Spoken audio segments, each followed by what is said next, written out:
So இங்கே தான் இருக்குது, போகலாம். 37 இருக்குது. வணக்கம் சப்ஸ்கிரைபர்ஸ். வாரணாசி விலாக் பற்றி ஆல்ரெடி 2 வீடியோ நான் போட்டிருக்கேன். டிஸ்கிரிப்ஷனில் லிங்க் இருக்குது, பார்க்காதவங்க பார்த்துருங்க.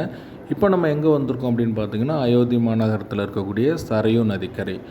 வாரணாசிலேருந்து சுமார் 220 கிலோமீட்டர் தூரத்தில் இருக்கக்கூடிய இந்த நதியோட ஸ்பெஷல் என்னென்னா, ராமாயணத்தில் ராமரோட பர்த்லேருந்து அவருடைய மோட்சத்துக்கு போகிற காலகட்டம் வரைக்கும் இந்த நதி எல்லாத்துக்குமே சாட்சியாக இருந்தது அப்படின்னு வந்து சொல்லப்படுது.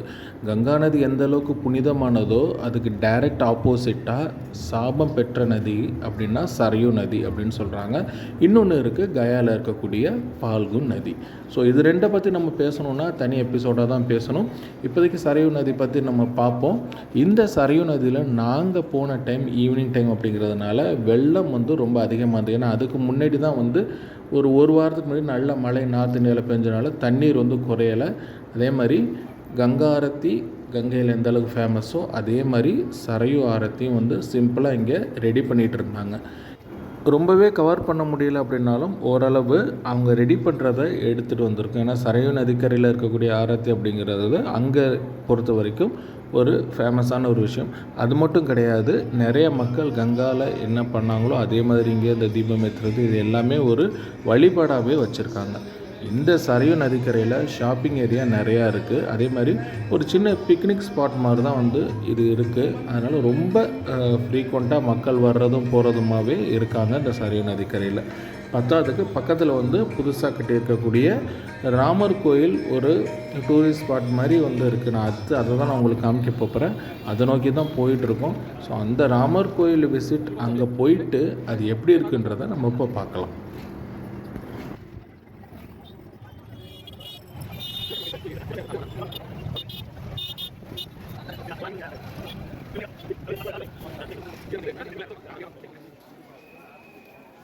எங்கே இருக்குது அப்படின்னு பார்த்தீங்கன்னா, அயோத்தியில் இருக்கக்கூடிய ராமர் கோவிலில் தான். ஸோ என்னோடய பேக் சைடு தான் இருக்குது. ஒரு குயிக் ஷார்ட் விசிட் ஒன்று போட்டு போயிடலாம். ஸோ எதுக்கு இந்த இடம் வந்திருக்குன்னு பார்த்தீங்கன்னா, ஒரு நல்ல டூரிஸ்ட் ஸ்பாட் மட்டும் கிடையாது. ஸோ ஃப்யூச்சரில் இதோட கட்டடக்கலை பேசப்படும் அப்படின்னு வந்து சொல்கிறாங்க. ஸோ எப்படி இருக்குது அப்படின்னு சொல்லிட்டு பார்க்கலாம். ஆனால் இங்கே என்னென்னா வந்து ஃபோன் வந்து அதுக்கு மேலே வந்து அலோடு கிடையாது. ஸோ நம்ம உள்ளார போயிட்டு ஓரளவு என்னால் என்ன எடுக்க முடியுமோ எடுத்து உங்களுக்காக இந்த வீடியோ போடுறேன்.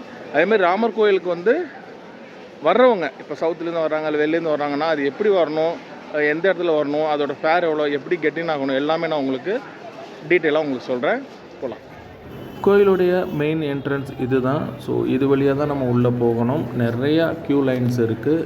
நம்ம ரெஸ்ட் எடுக்கிறதுக்கான இடமும் இருக்குது. வயசானவங்களாக இருந்தாலும் சரி, ஹேண்டிகேப்ஸாக இருந்தாலும் சரி, அவங்க உட்காரதுக்கான நிறையா சேர்ஸுக்கான க்யூவில் போகும்போது உள்ளரையும் வந்து உங்களுக்கு சேர்ஸ் இந்த மாதிரி போட்டிருக்காங்க. இது வந்து பார்த்திங்கன்னா என்ட்ரி ஃபீ அந்த மாதிரிலாம் எதுவுமே கிடையாது.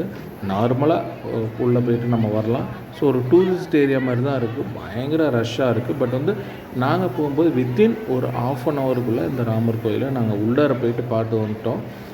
இந்த ராமரோடைய வந்து பார்த்திங்கன்னா கேமராஸ்லாம் நான் ஏற்கனவே சொன்ன மாதிரி உள்ளார வந்து அலௌடு கிடையாது. ஸோ ஓரளவு என்ன எடுக்க முடிஞ்சதோ அதான் எடுத்திருக்கோம். ஆனால் மக்கள் கூட்டம் குறையவே இல்லைங்க. இப்போ நான் ஜூம் பண்ணி காமிக்கிறேன் பாருங்கள். இதுதான் வந்து அந்த பாபர் மசூதி அப்படின்னு சொல்கிறாங்க. ஸோ இந்த பில்டிங்லாம் பார்க்கும் பொழுது நமக்கு வந்து நம்ம இத்தனை நாள் வந்து செய்தியில் படிச்சிருப்போம், டிவிகளில் பார்த்துருப்போம்.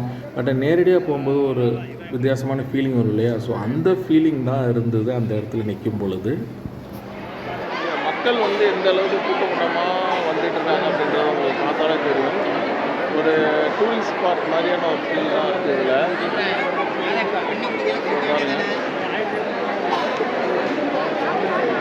இந்தியா முழுக்க இருக்கக்கூடிய மக்கள் வந்து இங்கே விசிட் அடிச்சுக்கிட்டே தான் இருக்காங்க.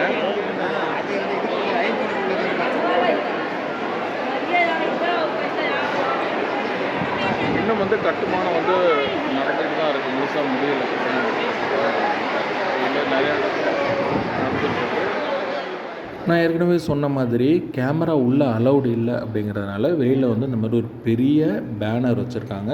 ஸோ இங்கே இந்த பேனரில் என்ன இருக்கோ, எந்த மாதிரியான சிலை இருக்கோ அதே தான் உள்ளார வந்து இருக்குது. ஸோ இதுக்கு முன்னாடி ஃபோட்டோஸ் வீடியோஸ் எல்லாமே எடுத்துக்கிட்டு இருக்காங்க. ஸோ இந்த கோவிலை பொறுத்த வரைக்கும் கன்ஸ்ட்ரக்ஷன் ஒர்க் அப்படின்றது நடந்துக்கிட்டே தான் இருக்குது.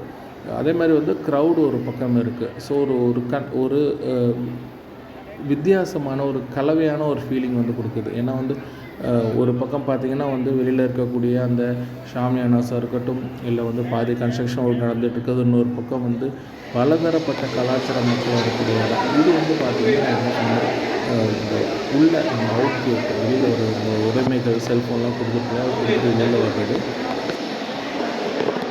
ஸோ உள்ளே வந்து பார்த்திங்கன்னா ஃபுல்லாக போக முடியல, அவ்வளோதான் எடுக்க முடிஞ்சது, நல்ல கூட கிடையாது.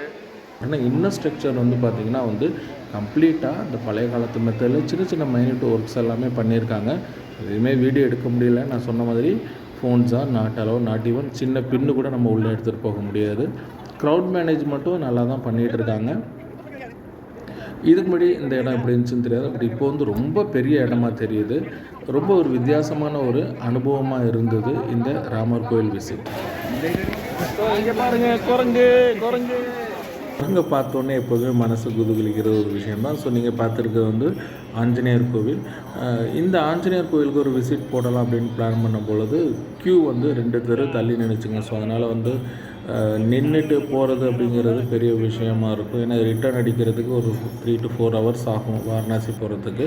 ஸோ அதனால் என்ன பண்ணிட்டோம், வெளியிலேருந்து ஆஞ்சநேயரை ஒரு கும்பிடு போட்டுட்டு ஸோ அங்கேருந்து கிளம்பலாம் அப்படின்னு சொல்லிட்டு கிளம்பியாச்சு. ஓகே நண்பர்களே, இத்துடன் அடுத்து நாளைக்கு பார்த்தீங்கன்னா இன்னொரு சூப்பரான ஒரு ஸ்பாட்டில் உங்களுக்கு வீடியோ போட்டோம். பாய், டாடா. காட்ஸ் ஆஃப் வாரணாசி காசி படித்துறைகளுடைய முக்கியத்துவம் என்ன அப்படிங்கிறது தான் அடுத்த வீடியோவில் நம்ம பார்க்க போகிறோம். தொடர்ந்து இதே மாதிரி வீடியோஸ் பாருங்கள். சேனலை சப்ஸ்கிரைப் பண்ண மறக்காதீங்க.